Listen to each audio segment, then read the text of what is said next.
and the four living creatures, and in the midst of the elders stood a lamb as though it had been slain. So the lion is a lamb. That's a deliberate contradiction.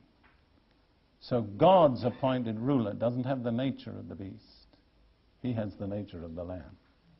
And he's highly exalted above all others because he laid down his life, because he humbled himself, because he went the way of meekness, humility, because he didn't resist his arresters and his persecutors. And I really believe that the church in these days is going to have to display the same nature. And I don't believe it's easy. I suggest to you this. It's not a popular suggestion. I think the church may go home the same way as her Lord, by the way of the cross.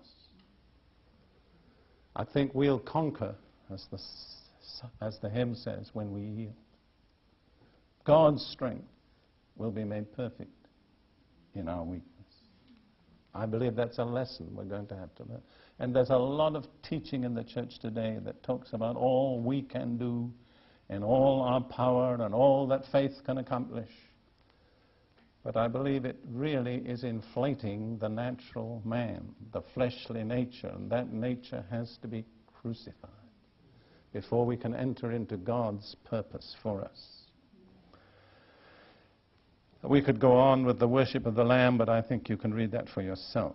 Let's return now to Revelation 13 and just look at, glimpse a few parts of this description.